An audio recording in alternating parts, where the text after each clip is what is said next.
Fala aí, meu aluno, fala aí, minha aluna, professor Quirino, e vamos dar início à matéria mais gostosa do seu Enem, que é a história, óbvio, né? Vamos lá. Olha só, pessoal, a gente vai começar com a matéria chamada Idade Média, mas um pouquinho só. O que vem a ser essa tal de Idade Média que é cobrada no seu Enem? Eu preciso que você entenda que o nome Idade Média foi dado porque ele não viveu lá, óbvio, né? Anos depois, séculos depois, há um século XIX precisamente, de forma didática, alguém resolveu dividir os períodos históricos. Aí nós vamos dar o nome de Idade Antiga, Idade Média, Idade Moderna e a idade que você está agora, que é a Idade Contemporânea. Tá, mas e a Idade Média? O que vem a ser isso? Acompanhe aqui comigo, tá? Você tem a queda do Império Romano, lá em 476 d.C., e você tem a tomada de Constantinopla, lá em 1453. Esse lapso temporal é que nós vamos chamar de Idade Média. Tá, professor, mas o que aconteceu nessa Idade Média? Lembrando que o mundo todo viveu a Idade Média, mas o seu exame nacional cobra precisamente a Idade Média Europeia. É o que a gente vai falar agora com vocês, tá bom? Então vem cá, meu aluno. Idade Média, tá? Como que eles viviam? Como foi a questão política, econômica, social? Do que eles viviam? A isso nós vamos dar o nome de sistema feudal, que você vai aprender agora comigo, tá? Mas vem cá comigo. Se o sistema feudal vai perdurar durante a Idade Média, eu preciso identificar como que isso aconteceu. É o que nós vamos fazer agora. Acompanhe comigo aqui. Lá no finalzinho do Império Romano, vocês acompanharam, com toda certeza, que aconteceu isso aqui. Ó. O que estava acontecendo no Império Romano? Você tem um império gigantesco durante os seus anos de esplendor, e à medida que ele vai ficando gigante, vai ficando ingovernável. O indivíduo já não tem olhares por tudo que ele tinha até então. Somado a isso, uma crise, corrupção, crise agrícola, isso tudo internamente vai levar à sua queda. Só que somado a isso, meu aluno, você tem a invasão dos chamados grupos bárbaros, ou simplesmente bárbaros. O que eu preciso que você entenda para o seu Enem? Enem, bárbaro é um termo pejorativo. Como assim? É um termo que diminui alguém. Você tem que entender comigo que quem não estava aqui nas fronteiras do Império Romano era chamado de bárbaro.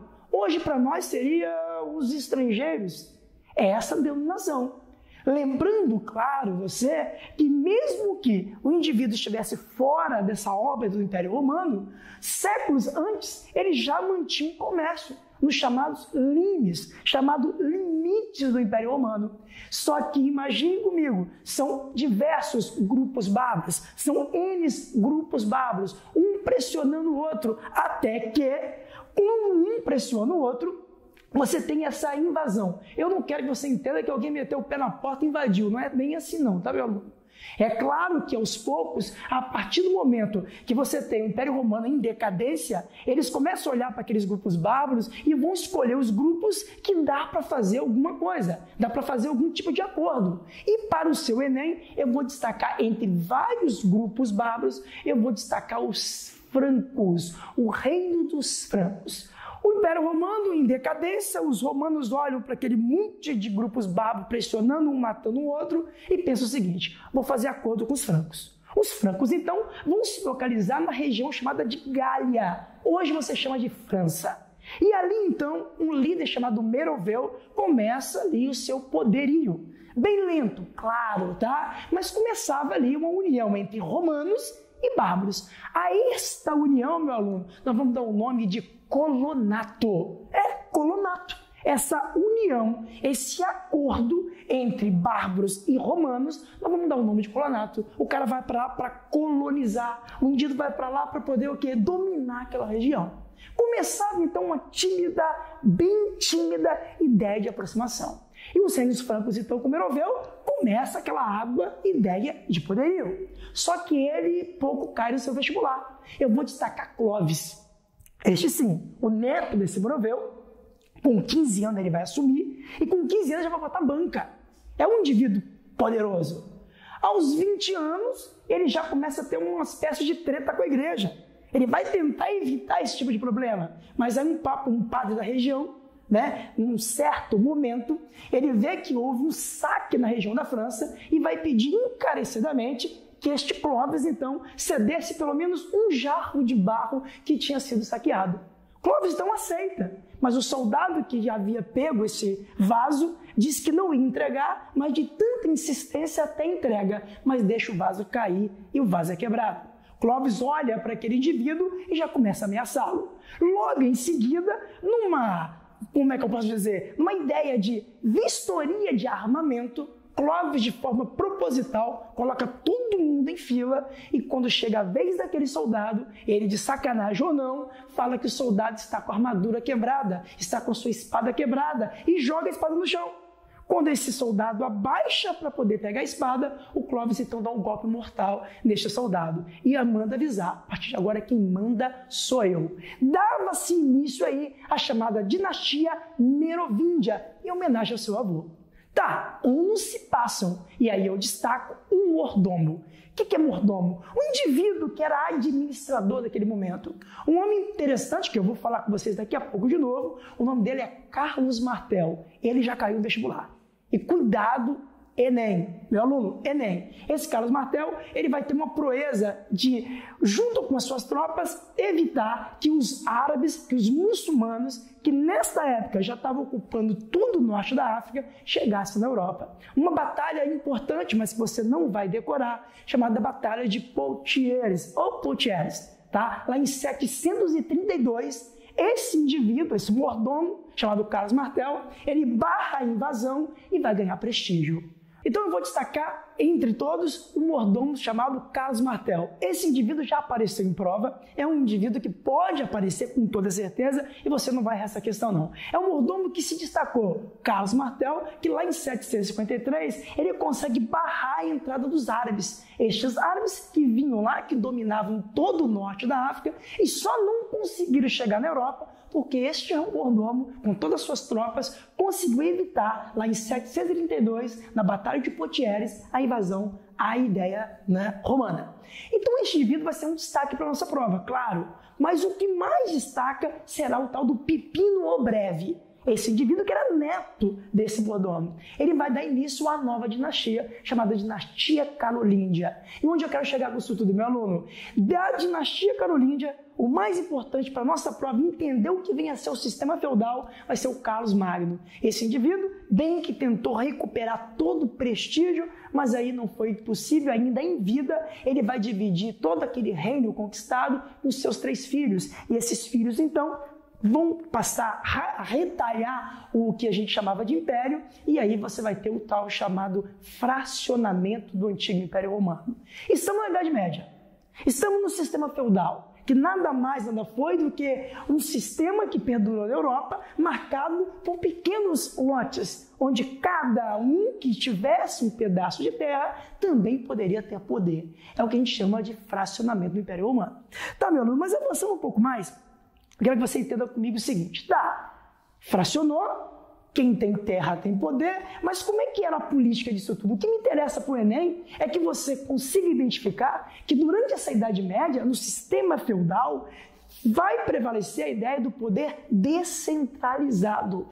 Então o que você precisa saber de fato do sistema feudal? A questão política, marcada pela descentralização. Observe comigo, meu aluno, o que era um grande império se fracionou. Seja pelo Tratado de Verdun, seja pela questão da própria fragmentação natural, cada um ficou com um pedaço de lote. Então quem tem terra tem poder. Poderia chamar de lote, gleba, resolveu chamar-se de feudo. Então eu tenho uma Europa com vários feudos, daí o sistema feudal, politicamente descentralizado. Mas meu aluno, isso aí fica fácil para o Exame Nacional, mas eu quero mais de vocês. Cuidado que essa descentralização, ela tem tudo a ver com os laços de sucerania e vassalagem. Tá, professor, aí pegou. O que vem a ser esse sucerano? O que vem a ser esse vassalo? Eu me enrolo todo. Calma. Cuidado com essa imagem aqui, meu aluno. Essa imagem aqui vai ser fundamental. Quando você se deparar com essa imagem que a gente chama de ato de investidura. Imagina o seguinte, o que é um sucerano? É aquele que tem terra. Vassalo, aquele que recebe terra. Imagine que eu tenho uma terra, é vasta, eu não consigo olhar para todos os lados, eu chamo um amigo meu e passo a ceder parte dessa terra para ele. Neste momento que eu, sucerano, sou dono da terra, cedo a terra para alguém, esse alguém passa a ser o meu vassalo. Então, laço de sucerania e vassalagem. mas eu quero mais de você. Esse vassalo que ganhou um pedaço de terra, ele também pode doar a terra para frente e ser sucerano de alguém.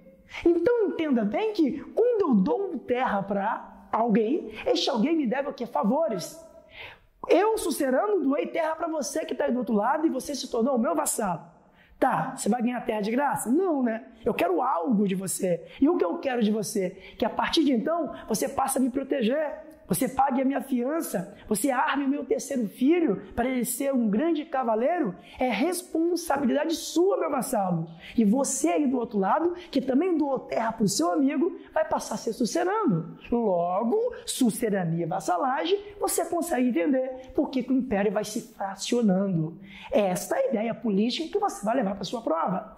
Mas eu quero mais. Na questão econômica. A economia, pessoal, vai ser baseado na questão da agricultura. Muitos alunos confundem, mas é troca in natura. Cuidado, você vai fazer uma prova que eu confesso que história não é tão difícil, mas você tem que ficar atento às ideias capciosas. Quando eu falo economia, eu quero saber da base. Viviam de quê? Não viviam do comércio, meu aluno, viviam da agricultura. Só que era uma agricultura de subsistência. Os indivíduos plantavam aquilo que eles comiam. Não deixavam sobrar. Se porventura deu sol na hora certa, chuva na hora certa e sobrou arroz, eu vou pegar o próximo feudo e trocar por feijão. É o que a gente chama de troca in natura. Mas isso aconteceu por acidente. Não é o meu objetivo. O meu objetivo é plantar e comer. Mas por acidente, eu vou fazer essa troca. Então quer dizer que existia comércio? Mais um erro do vestibulando. Claro que o comércio sempre existiu, porém sem moedas. Chamamos isso de comércio amonetário, sem moeda. Então, economicamente, agricultura de subsistência, onde nós iremos plantar aquilo que a gente vai comer, ponto.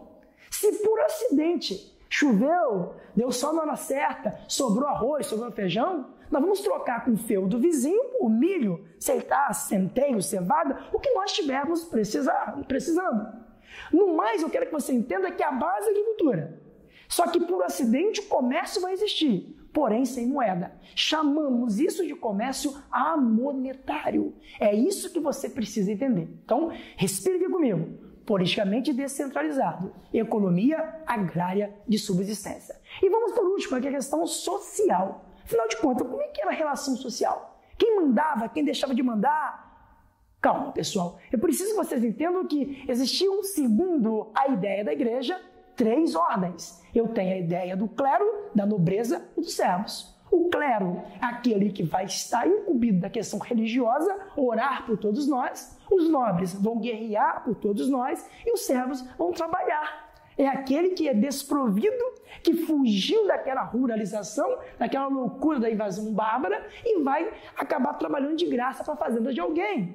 Só que esse indivíduo que vai para a fazenda de alguém vai ter que pagar pelo uso da terra. É aí que vem as relações serviço. E como que nós vamos definir isso no nosso Enem? Que relações serviço são essas? O que é esse servo? Primeiro, servo é o desprovido de terra. Está ali morando de favor na terra, vai ter que pagar. Sobre a questão social, meu aluno, eu preciso que você entenda o seguinte. Como que era a relação social? Você então tem o clero, igreja, nobres, vassalos, suceranos e os servos, que é aqueles que eram desprovidos de terras e que naquela fuga das invasões bárbaras acabavam trabalhando para quem tinha terra. Só que o cara não vai ficar ali na terrinha sem pagar nada. Ele tem obrigações, que a gente vai dar o nome de obrigações de serviço. E eu vou destacar algumas para vocês que devem cair na sua prova, mas você não está aqui para decorar nada. Você tem que entender o que eu vou te falar. O que eu quero de você é o entendimento da questão dos impostos.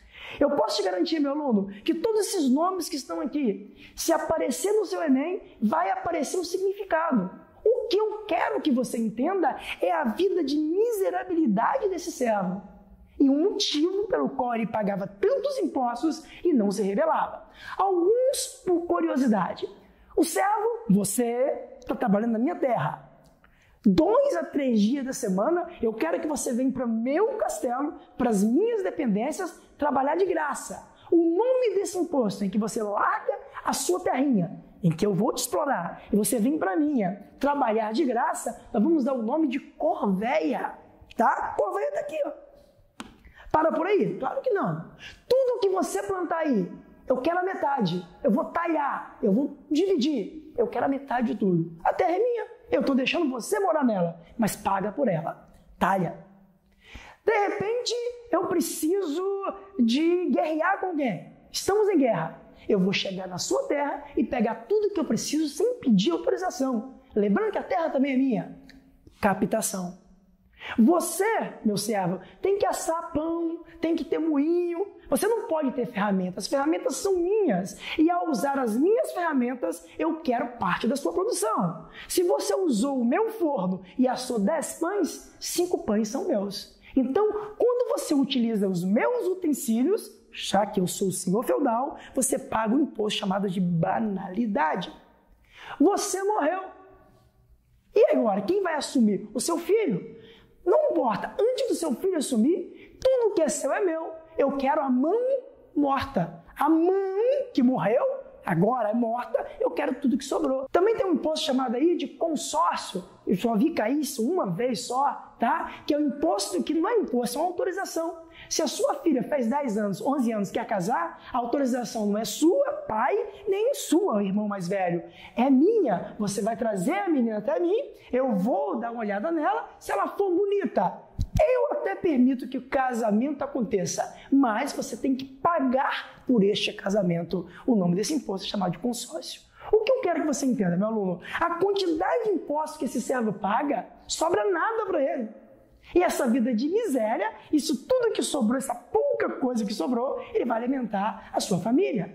Mas por que não se rebela, professor? Porque aqui tem o poder da igreja. Aqui tem uma ideia que nós vamos discutir muito lá na frente, chamada de teocentrismo. O servo acreditava fielmente na ideia do Deus no centro do universo. Portanto, a igreja vai vir com a máxima: é mais fácil o camelo passar pelo buraco de uma agulha do que o rico entrar no reino dos céus. Então, já que a sociedade era dividida segundo a Santíssima Trindade, é Pai, é Filho, é Espírito Santo, aqui também é clero, é nobre, é servos. Você tem que acostumar com aquilo que você nasceu, ponto final. Não tem como mudar. A sua 20ª geração será de servo. Então aceite. Aqui é uma vida de passagem. Então você consegue entender que durante boa parte desse sistema feudal, boa parte da Idade Média, não vai ter rebeliões por conta da questão do teocentrismo. Tá, meu aluno? Então agora você aprendeu a questão política comigo, a questão social e a questão econômica. Para por aí? Não, né? Claro que não. Mas, tá, professor, o que isso tudo está me explicando é que parte do feudalismo. Nós vamos dar o nome disso de Alta Idade Média, meu aluno. Se a Idade Média ela durou 1000 anos, isso tudo que eu estou te explicando aqui vai durar metade. Nós estamos por volta do século X. Está todo mundo aqui tranquilo, né? O servo já se contentou com a sua vida de miséria, os nobres estão lá, o clero mandando pra caramba, e dentro da nobreza. Aqui vem uma coisa que eu quero chamar muito a sua atenção, e aí eu quero muito a sua atenção para a seguinte ideia: capciosidade de prova. A gente aprende lá no fundamental que o mundo feudal não existe mobilidade social. Eu vou nascer servo, vou morrer servo, ponto final. Até aí tudo bem, mas vamos aqui para a nobreza. Eu sou um nobre, vassalo, sucerano, não me interessa. O meu primeiro filho é o herdeiro. Segundo filho, vai para a igreja.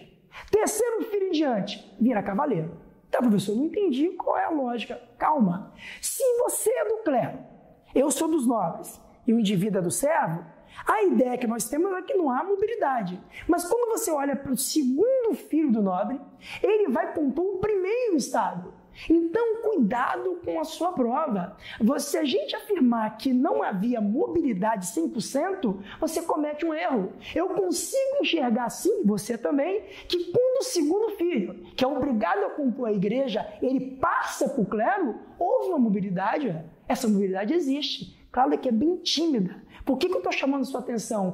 Porque o Enem, ele quer saber, não é que se você decorou tudo ou não, mas se você é capaz de entender as capciosidades da história. Isso aqui passa muito rápido, a gente acaba não vendo. Eu vou marcar o quê? Que havia ou que não havia essa mobilidade social? Meu aluno, não havia. No entanto, se a questão exagerar demais, você já tem uma ideia para sair fora. Porque quando você olha o segundo elemento, a questão dos nobres, você vai encontrar no segundo filho uma mudança, sim, óbvio, de classe social. Daí você tem essa ideia de mudança. Essa ideia de a gente levar para a prova que não havia mobilidade urbana, ela não é 100% verdadeira quando você se aprofunda um pouquinho mais. E o Enem ele pode jogar, mas você não vai cair nessa, beleza?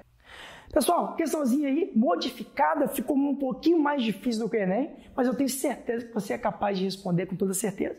Bom, o Enem sempre assim, são 2 textos. Aí, professor, tem que ler os textos? Claro, né, meu amor? Só que eu tenho um macete para você. Você não vamos direto para a questão, para a pergunta, vamos logo para o domínio da questão. Se a questão não falar nada de ler o texto, você não vai ler o texto, você é capaz de responder olhando para as opções. Claro, você estudou, você assistiu a aula, você é malicioso com toda certeza na questão de Enem, então você não vai errar. Mas vem cá comigo, olha o último ponto aqui, ó, né? Com base nos 2 fragmentos para tudo. Se a questão pediu para você olhar os 2 fragmentos, é que ela quer que você leia os 2 textos, os 3 textos, um texto só. Neste caso, nós vamos ter que ler os 2 textos para chegar ao gabarito, beleza? Vem cá comigo então. Primeiro texto não é tão difícil de entender se você aprender a ler devagar, pontualmente, beleza? Vamos lá. Primeiro texto. Quando, a partir do século XII, se difunde a teoria orgânica corporal, descrevendo a sociedade como um corpo humano, o rei está à testa desse corpo social. No momento da grande querela entre o rei da França, Filipe o Belo, e o Papa Bonifácio VIII, os partidários destes fazem dele a cabeça da cristandade, e os partidários do rei, desse órgão, produtor e regulador do sangue da sociedade, sob a cabeça que comandaria apenas o sistema nervoso. Professor, não entendi nada, professor. O que eu faço agora? Calma, você não faz nada. Você só precisa entender o seguinte. Vamos para o segundo? Tenho certeza que vai clarear alguma coisa na sua mente. Segundo texto, Pepino se tornou o primeiro dos reis da França a receber a unção das mãos dos sacerdotes, à semelhança dos monarcas hebreus. É manifesto, diz ativamente em um de seus manifestos que, pela unção, a divindade e providência elevou-nos ao trono, unia-se a ele outro tipo de rito, de origem diversa. A 25 de dezembro de 800, na Basílica de São Pedro, o Papa Leão III colocaram uma coroa sobre a cabeça de Carlos Magno ao proclamá-lo imperador. Tá, professor, continua sem entender o que acontece comigo no Enem. Gente, você lê um texto, apareceu um monte de nome esquisito, você nunca ouviu. O segundo te lembra alguma coisa, Carlos Magno, coroação. Vamos para a pergunta. Só, mas eu não entendi, calma, me confia em mim. Com base nos 2 fragmentos apresentados, pode-se considerar que a relação entre papado e coroa francesa esteve associado a... Ele já falou para você, meu aluno, que esses textos estão interligados, eles são interlaçados. Isso quer dizer para nós, olha o que está dizendo aqui, ó, tá? Pode-se considerar que a relação entre o papado e a coroa, um texto fala de papa e o outro texto fala de coroa. Professor, não entendi não, vem cá comigo. Um texto fala de religião e o outro texto fala de política. Pronto, clareou, tenho certeza. Tá, mas qual? Você do lado deve me ajudar. Letra A, vê se poderia ser a letra A o gabarito. Concepção secular para tudo. Professor, mas não vi o que é secular. Só de curiosidade, não vai te ajudar em nada. Mas secular são aqueles padres, são aqueles bispos que vão seguir a ideia contrária inicial de Cristo. Eles vão se misturar na questão política. Eles não serão um clero regular, que é aquele que vai para o meio do mato, que vai seguir as ideias de Cristo. Não. A ideia cristã secular é aquela que vai cobrar impostos, vai trabalhar junto do povo, está perto, né? Perto do povo. Está longe da ideia divina, de seguir aquilo que falavam os textos cristãos e vai mais para o povão. Mas isso não vai te ajudar em nada não. Vem cá comigo, meu aluno. Ó. Concepção secular de que o papado se constituía no poder máximo, que atribuía aos reis o poder de governo e do segundo a vontade divina. Professor, não entendi não. Gente, simples. A sua resposta tem que ter os 2 textos. Um falando de política e outro falando de religião. Vem cá comigo, dá uma olhada na letra B. Manutenção da tradição antiga, preservada desde as origens do cristianismo. Vírgula, parou. Será que realmente você tem a continuidade do mesmo cristianismo da época de Cristo para agora? Não. Você pode parar por aí, que não é a letra B.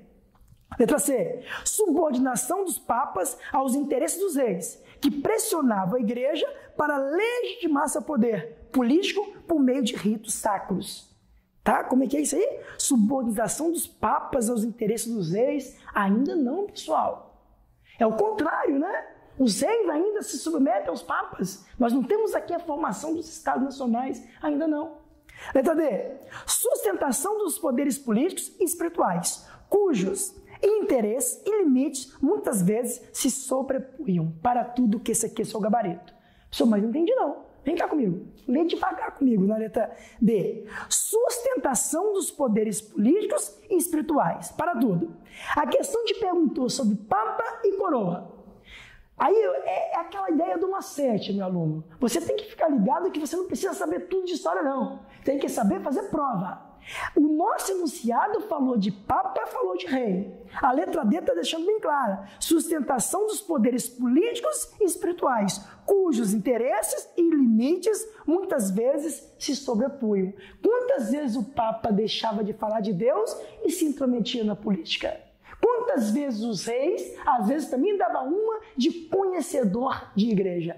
Essa ideia de um sobrepor sobre o outro é que daria a ideia da letra D. Portanto, nosso gabarito. Se você tiver paciência, poder ler os 2 terços. Você vai chegar no mesmo gabarito. Segunda questãozinha para a gente ver aí a nossa alta Idade Média. Até agora a gente viu a questão política, econômica, social, né? Poder da igreja que vai ser incontestável.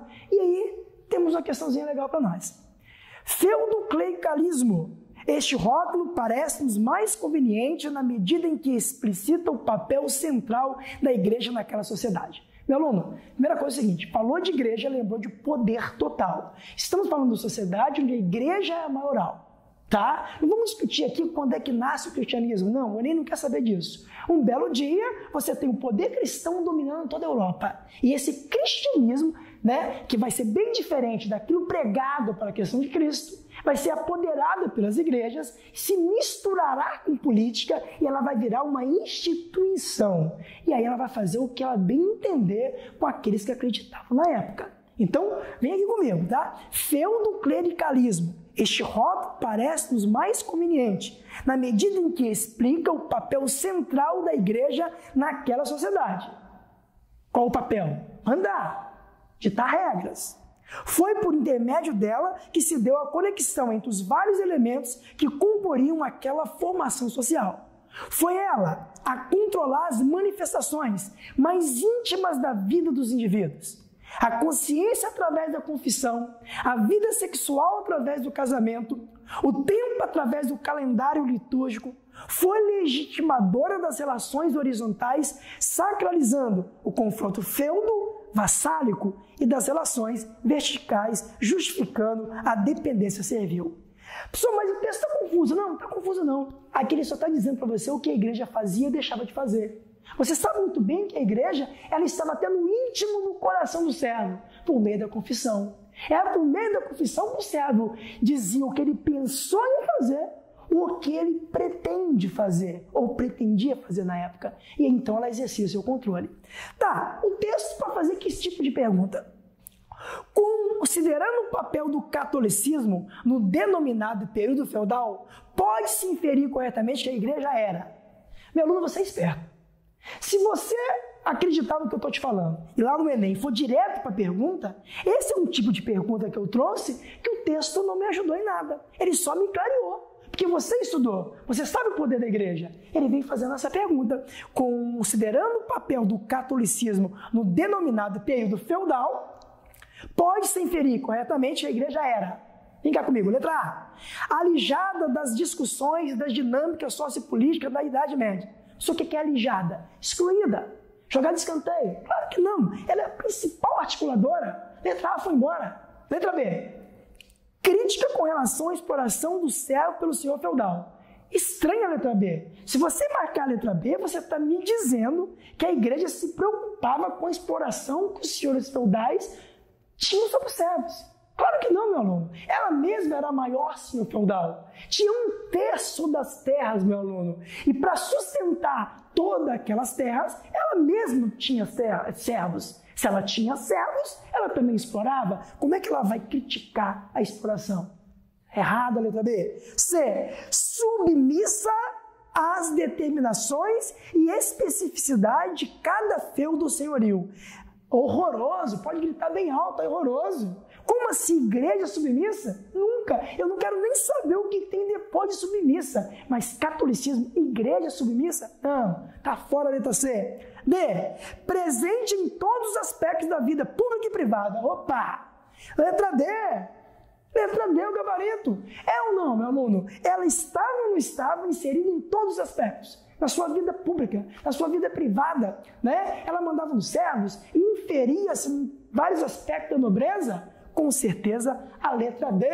A letra D é o nosso gabarito. Só por descargo, letra E. Preocupada em cuidar do aspecto individual e da salvação dos fiéis cristãos. Não aqui. Aqui não. Logo, nosso gabarito, letra D com toda certeza. Enem é muito fácil, basta você focar nas nossas aulas.